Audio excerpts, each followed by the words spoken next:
Lab 4.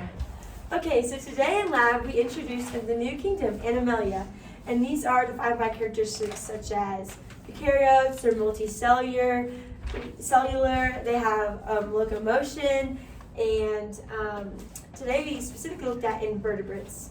And yeah. Okay. As we were going through our lab, we learned about sponges by researching things in our lab manual and answering questions. Same with cnidarians, where we drew a diagram for that one, labeled it, and identified things. We answered questions about a hydra. We attempted to get a live hydra on a slide. However, what we ended up grabbing was not a hydra, and none of the hydras in the tube we grabbed from were alive. So that was sad. But we hypothesized what would happen with each of the steps. And then the third one we looked at was planarians, drew those diagrams and labeled them. And lastly, we looked at rotifers, drawing that diagram and answering more questions. We learned about the differences of each phyla. So for the phylum Porifera, an example of this is a sponge, and they are asymmetrical and asexual. The phylum Cnidaria, an example of that is Hydra, and its symmetry is radial, and it's both asexual and sexual reproduction. Then for planarians, an example of that is a flatworm. Its symmetry is bilateral, and it is also both asexual and sexual. And then the phylum Rotifera, the example of that is rotifers, and they are bilateral and also both asexual and sexual. And each phylum that we looked at had a growing complexity to it. The sponges were the simplest, and are actually like some of the simplest animals on the planet, and are basically tubes of tissue with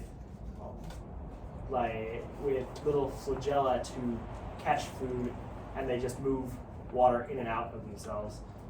No nervous system, no brain. Hydra are increasing complexity. They have a sort of nervous system. It's called a nerve net. It is not a not a fully developed nervous system, and it is not controlled by a brain, but it does allow some of the benefits of a nervous system. And the Hydra also has sort of a similar digestive system to the sponges. It's mainly just a tube where the food is digested. The planarians are even more complex. They have a full nervous system and the beginnings of eyes, which are called eye spots. They have an actual digestive tract where food goes in one end and exits the other, unlike the sponge and Hydra. And then the last one, which is rotifers, have a full mouth, a full digestive tract, a full nervous system, and a full brain. So each of them was getting